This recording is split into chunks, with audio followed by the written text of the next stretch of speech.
Okay, arsehole. You got this. This is the time. This is the time.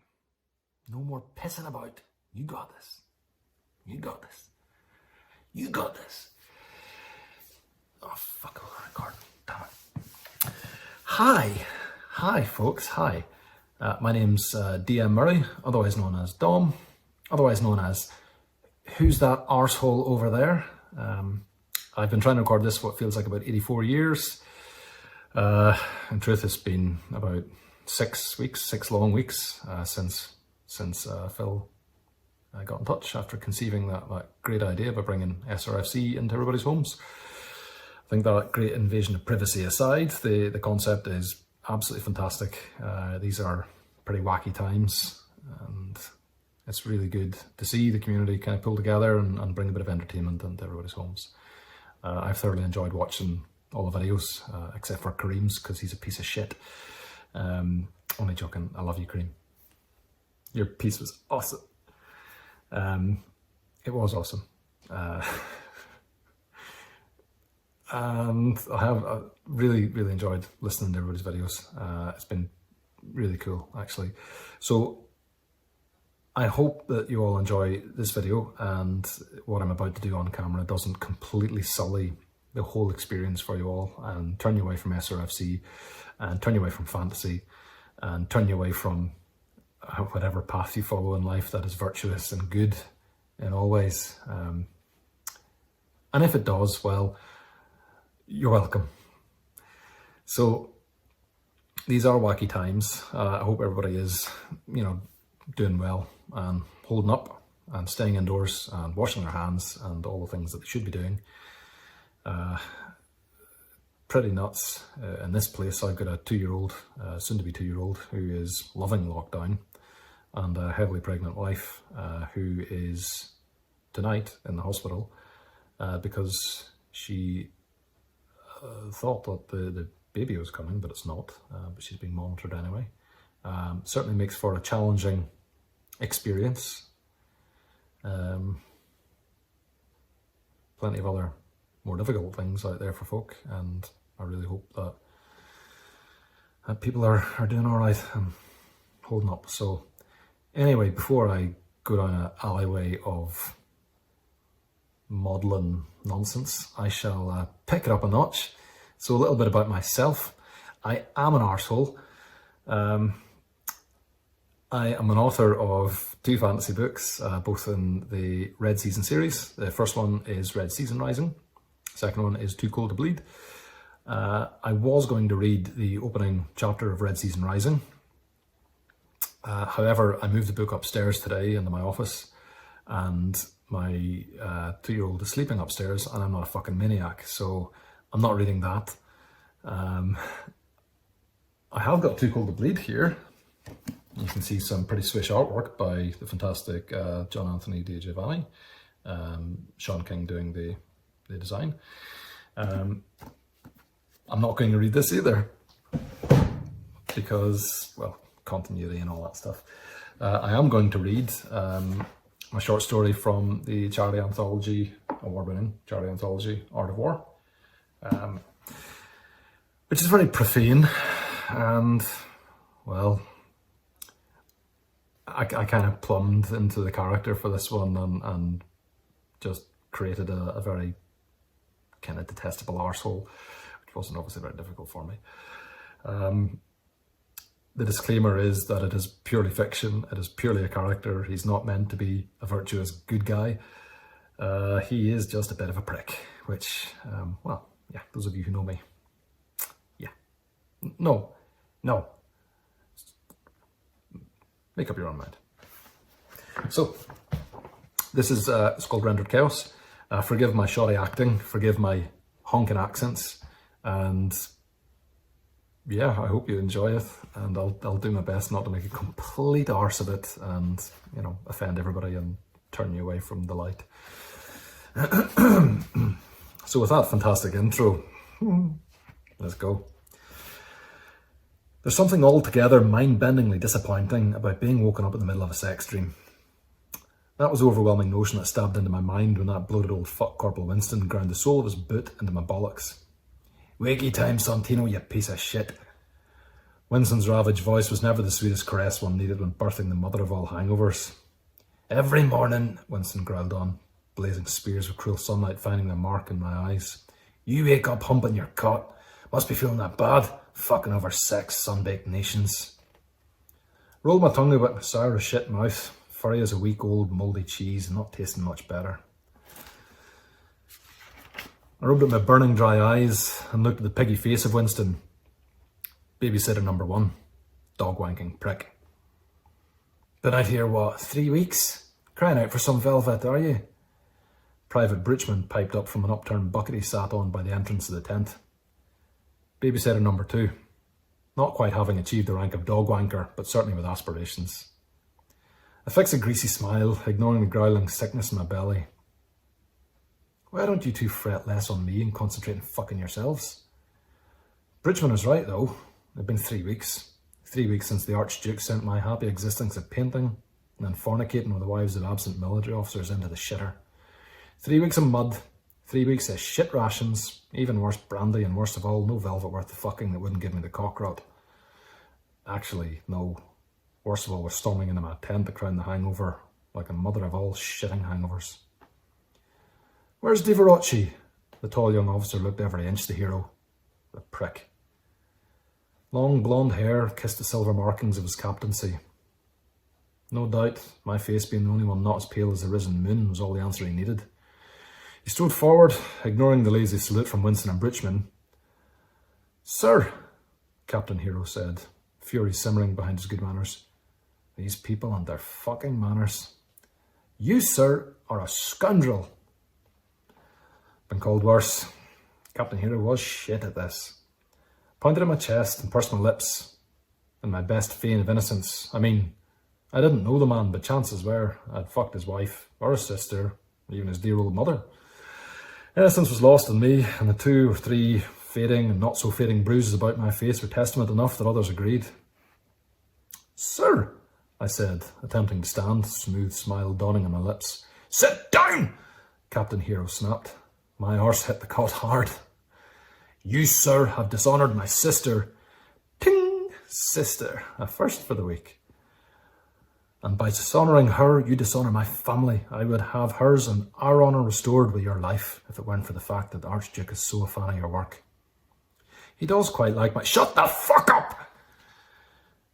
Winston and Breachman sniggered behind Captain Hero. Winston's glee in particular in making me wish I'd fucked his sister. Though that again would mean an inevitable run-in with the old cockrat, as no doubt the man's sister was the most rancid whore in Warringsland. As I cannot take her honour back from you in blood, I shall take it from your hide. Sir, I feel I must— If you feel I must present my arse to you, I'm sorry to disappoint. I mean, whilst I understand the predilections of the officer class, and despite my reputation for being a most prolific lover, it's not a preference of mine. Can't you just rough me up a little? Captain Hero's face plumed red, and his mouth gaped open and closed. That's not what I meant. I stood, sympathetic smile curling beneath my sweat-beading lip. Why, of course you did. Captain Hero's fury drained from him now, caught off guard with my well-timed accusation of a preference for buggery. I presented my chin and placed a paint-stained fingertip to it. Tap, tap, thump. The blow sent me corkscrewing in a spinning haze of stars, and then down. Down into my cot, down into my side table of empty bottles and spent cigars, down into my tubs of paint powders, spent canvases, and down into the black void of pain and disappointment. How had it come to this? I was perfectly happy painting, drinking, and fucking myself into a courtly stupor, and now I'm here, on the outskirts of the Highlands, to capture for posterity glorious battle art of the Warringsland's army repelling the Antillanians. I rubbed my aching chin. Bollocks to this. Yellow bogstar flowers brushed against the ankles of my boots as I crested the wooded hill. Scouts reported no ant soldiers, so I made my way up. Winston and Breachman huffed behind me, hauling canvases, easels and satchels full of paint powders, brushes and charcoal. Chop, chop, I called to my mules. Fuck yourself, Santino. Winston grumbled. However could I do that when spending all my fuckery time with your mother? I ignored the grumbled insults from the rear and stepped out between two red bark pines and into the little glade. Bright purple buds bloomed about the summer heather in a meadowflower mosaic. I'd rather be painting this merry little scene in battle. Those mountains look like tits. Bridgman's just-a-man voice pipped behind me, followed by the clatter of him dropping my easels and the bag of paint powders. Careful, I said, looking at the mountains across the valley. Call the twin sows, Winston grunted, tossing the equipment on top of Bridgman's abandoned heap. No point calling out these two pricks anymore. Either too stupid or too much a pair of arseholes to care different. He was right, though, Bridgman. The twin sows did look like a pair of tits. Tits. I shook myself out of my reverie and studied the landscape below. More of a portrait man. I guess that told when I sent my first work back to the Archduke. Not grand enough. More action. More visceral. So here I was, atop a windy hill in the Highlands, freezing my own tits off in the shit-stinking weather the Warringsland folk called summer. I pulled a hairless paintbrush from my pocket and mouthed it, teeth finding familiar pits and grooves as I took in the land. Heather-clad drumlins ran down from the foot of the twin sows, purple gleaming with yellow, about the only thing brightness out here into the east. Shitting weather. I set up my easels, careful to fix the legs into the ground. I fitted my canvases in place. 5 easels, 5 canvases. Give me the art of war, the Archduke told me. Give me glory and gore and the divine beauty of it, he demanded. Give me it all and you shall be returned to court. The clouds rolled slow overhead, ugly and dull like the skin of a day-dead fish, all lustre and promise gone to shit and leaving nothing behind but wasted glamour and the promise of disappointment. Beneath the drumlins, the ground evened off into the valley floor, a dull carpet of hummocky grass, beaten and bent over by the easterly wind. The grey sheen of countless little mirror pools played out the reflection of the ugly sky, leopards spotting the ground either side of a warming meander of a small oxbow river. I laid open my paint pots and mixed my palette, an unpleasant task owing to the colours in this place, greys or browns or the yellow greens of a fading bruise. There was about as much charisma in this palette as there was in that mouldering shit and wine stinking tent I shared with those 2 guardsmen. So, about the same as a dried out turd. I took a moment, sketched out the backdrop, making sure I had at least one good landscape canvas to capture the meeting of the armies. After all, the Archduke would be keen to show he'd offer terms before slaughtering the ants. The mirror pools drew my attention for a moment, and I wondered just how deep those little bog pools were. Armoured men falling into deep pools leads but to one conclusion. I opened a sketchbook and began to scratch down an image that played in my mind, bright strobes of light cutting through the shades of water before losing out to the inexorable depth. In the midst, the hero of the piece descended, sleeping the long sleep. His armour gleams in the water, and his white cloak floats up and out behind him like a phantom reaching up to haunt the valley. Shit! Winston's voice sounded from behind. Tie a pencil to my cock and watch me dry hump your canvas. Bet I'd do better than that. His reeking breath strangled me from over my shoulder.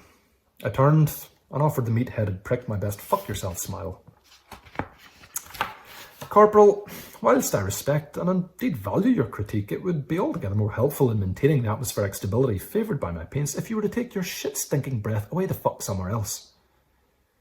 He sloped off to the edge of the glade and leaned against a tree, fixing his piggy black eyes on me. I duly extended my middle finger in his general direction and flashed him my most disarming smile. The prick. I closed shut my sketchbook and returned my attention to the valley floor. A herd of deer grazed to the east of the river. The stag raised his dozen pointed antlers, cocked his head, and turned his bearded neck to the south. I followed where I looked and saw them. 5,000 men, according to the scout report. 5,000 ants marching inexorably towards a hungry titan. Why the Antillanians believed they could just carve off the Highlands was beyond me. Yes, there's rumour of gold in the mountains, but fuck me, they were never equipped to deal with the Warringsland army. Idiots would all die. The stag bellowed, his breath pluming out around his head, and the harem bolted towards the woodland fringing the top of the hill I stood atop. Noise drew my eye to the north, a whinny of horse and the slow grinding clamour of Warringsland's finest. 10,000 cavalry, archers and foot. I'm a lover, not a fighter, but even to me it was simple arithmetic. I sketched the formations underneath the two colossal pits of mountains and watched as the white-cloaked Warringsland general rode out to meet his counterpart. The offer of terms the Archduke wanted, easy, utterly rejected as fuck by the outnumbered ants. Naturally. Ants, much like their crawling namesakes, haven't much in the way of brains, and so they can't see when they're utterly, hopelessly defeated. "We're fighting!" Breachman squawked, fingers tapping his sword belt. He may be a lowly private, but that boy, well, Captain is stating the fucking obvious. I brought the optics to my eyes and peered into the valley. The heavy cavalry of the Warringsland force would hit them any moment, white cloaks billowing out behind them like a host of vengeful phantoms. The horsemen crashed into the ants' pikemen with a thunderclap that could have roused the dead.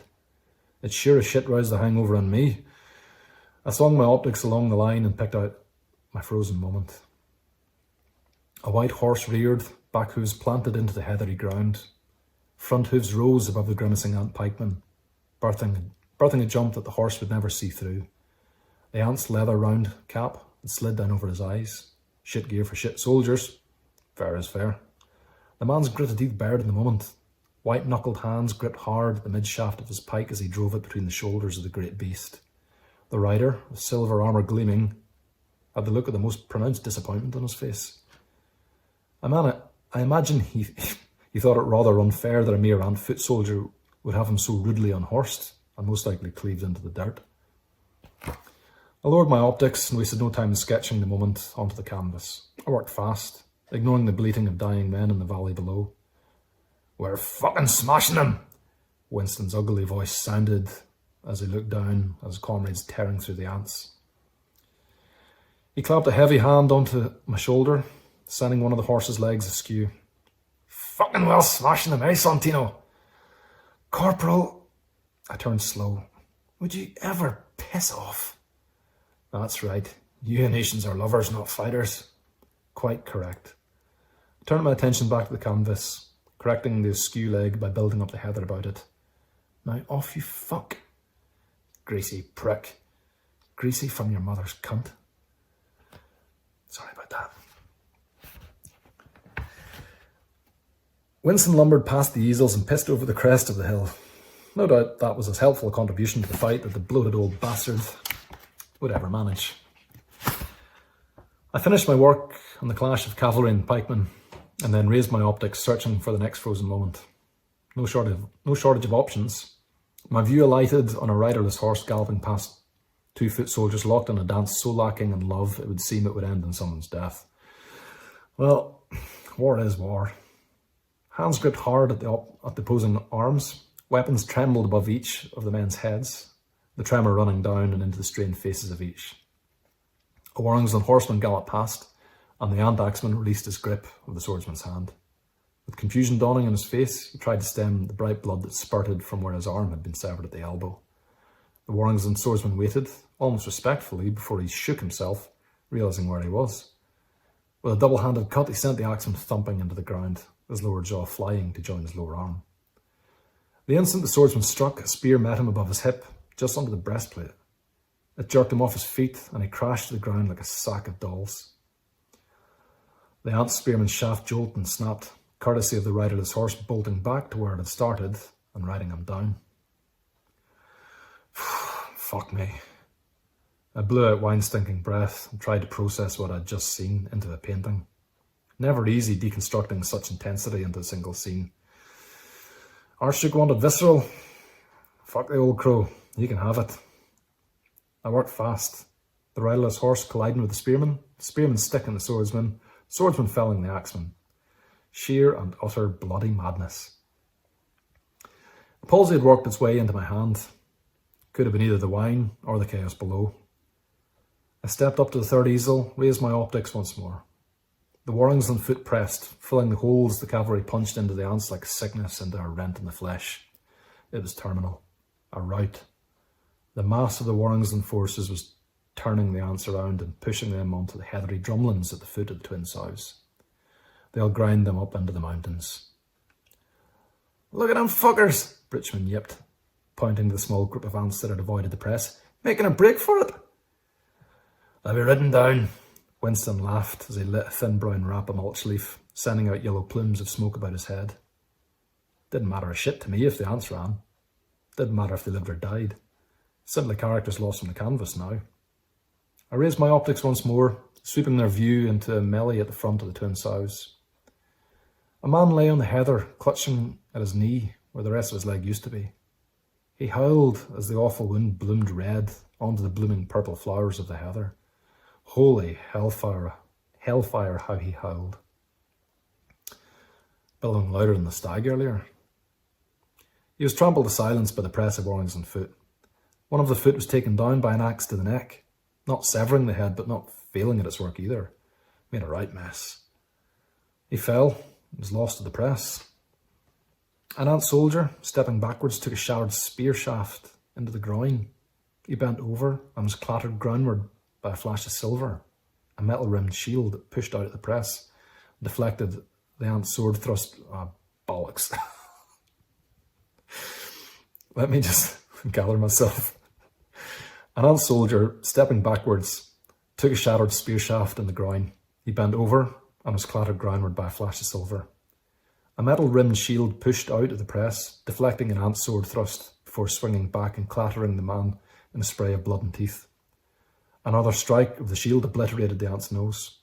He fell and was joined an instant later by the Warrington shield man. His world turned to shit by a hammer to the chest. Ravens gathered overhead, reapers coming to feed on flesh and claim the souls.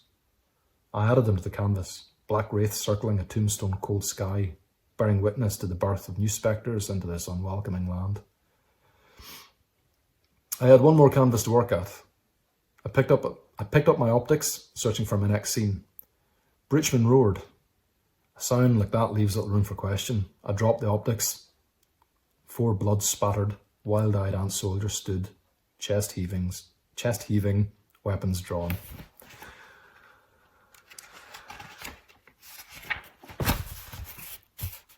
This is worth a wait here. Fuck! Winston scrambled at the corner of my eye. The sound of metal grinding as he pulled his sword free. Shit! Shit! Breachman yipped, fumbling grip of his shield and dropping it as he drew his sword. Clumsy fucker. I eyed the nervous-looking ants. Their dark metal swords were edged with a red glimmer. I saw the droplets of blood still wet in their faces. Other men's blood. I stepped backwards and sure as shit dripped over my paint box, fell right onto my arse. They stepped further into the glade. Maybe we could just let them past. Maybe we could be civilised about this whole... The ants attacked, pairing off on Winston and Breachman. I would say my pride was hurt they didn't see me as a threat, but I'd neither a weapon, nor was I within sniffing distance of their wives. Winston ducked a swipe from an ant sword and lashed his own blade across the man's thigh. Crescent of red sprayed out from the slash, and he dropped. Winston spun and blocked the thrust of the other ant. Breachman howled for help as he was pressed by his 2. He crouched behind his round shield, breath hissing between clenched teeth. I started to shuffle backwards. Maybe we wouldn't notice. Maybe by the time this was done, I'd be halfway the hells away from the cauldron. Winston had the second ant in a grip, the other man grunting like drunk humping some velvet up an alley. Then the ant fell away, and Winston's sword slid red from the man's chest. Behind! I shouted to Winston. Too late. It was Winston's time to grunt. Heard so many soldiers say, never leave an enemy behind you. Winston took thigh-struck sword right through the back. He turned around, all slow like dying men seem to do, and prodded a sword point into thigh-struck's neck. It was almost as casual about it as I'd be slipping my brush into paint. Winston fell onto his knees, and I swear, before he toppled, it looked for all the world like he just called me a cunt. Breachman was on one knee, swords battering his shield to kindling. He rushed a jab around its edge, got lucky. The sword punched into the ant's gut. The man cried and Breachman poked his head out. Not the finest of brains in young Breachman's head. Actually, not much brains in his head at all after that. The second ant's sword split Breachman's head, spraying blood and brain across the glade. One ant remained standing. As it would happen, I was sat in my arse, mouth hanging like Britchman's after that sword brained him. 4 men lay dead, and one squealing, his life half drained into the bleak, hungry ground. The ant shouted something to his injured comrade, then hawked up a lump of his finest cheddar and spat onto Britchman's ruined head. The private's tongue poked fat from his mouth like a hung toad. I tried my old trick of closing my eyes, and hoping when I opened them, the hatchet-faced old troll that I was humping turned into a beauty. Didn't work. Never worked. And this ugly prick was still eyeballing me. The ant licked the spray of blood off his lips and walked towards me. Time slowed. It slowed as the ant flicked his sword, sending out an arc of tiny rubies sparkling into the grey daylight. It slowed as his old leather boots with the toes sticking free pressed down onto the heather. Time slowed as my bowels twisted and I shit my pants. The ant pulled back his sword, cold, hard, sharp, and fuck ugly steel raised ready to cut me open. No more painting and poking for me. As luck would have it, though, the ant turned around towards the edge of the glade. That heard a deer. Came bursting out of the tree line. They sprung over Britchman's hung toad corpse, crashed into my easels, bastards, trampled gut-struck into the heather with a retching noise. Something bellowed and the stag burst through the trees and into the glade. The beast tongue lolled as it bounded my way. The ant looked back at me, his mouth framing an "oh." It framed fuck all apart from whoop and a gout of blood. The stag dropped his head, having rammed the antlers up into the ant's body and lifting him off his feet. He was shaking about, all bloody vomit and jumbled words. Then was cast to the ground like the wasted remains of a doll unfavoured. The deer bounded out of the glade, leaving me alone, save for the heather, meadow flowers, and corpses. I scrambled up onto wobbling legs and puked onto the feet of the gored ant. Winston's accusing eyes stared blankly as I stumbled towards the top of the easels. A hand grabbed at my boot. A bloody hand. Staining my ferociously leather boot. Fucker! Help me! The voice called in a mangled attempt at Warringsland. Ugly fucking language at best, but even worse than the tongue of this dying ant. Would have thought being gut-struck and trampled by a deer would kill a man. Get off! These boots are expensive. I shook off the man's hand. Hell of a dirty face he had, all hollow-eyed and hungry. I looked about, saw Winston's sword and picked it up. In fairness, I'd probably look more comfortable holding a horse's cock, but these must. I jabbed it into the ant's chest. Tip didn't go far. Fuck! I avoided the man's eyes and leaned on to the handle end, pommel, whatever it's called. The wretch wheezed and gagged his way into death. I turned back towards my easels and saw a troop of Warringsland foot come into the glade. Boss! A soldier called back over his shoulder. Painter's alive! He killed the ants! I puffed my chest, good and bold, and gripped the blood-stained sword like a hero, I think. Soldiers rushed into the glade from the wood now, laughing and cheering. Quite a nice feeling as it happens. Soldiers picked up my easels. Blood sprayed across the worked scenes of violence, great splatters of dark and thin lines of bright red and speckling all over the artwork. Never had my paintings been so alive, rendered so by death. Fat crusty old fuck-wanted visceral, well, he had it. A couple of backslaps tore my attention from the canvases. Shouts of "hero" sent me grinning. I was there. This would work well for me. Warrior, poet, hero of the bedroom and battlefield, wielder of brush and steel. So that is Rendered Chaos from the Art of War anthology. Thank you for your patience in listening to me prattle on and swear profusely and generally read what is, I think, a fairly crude piece of work. But it felt right for the character and the story when I was writing it.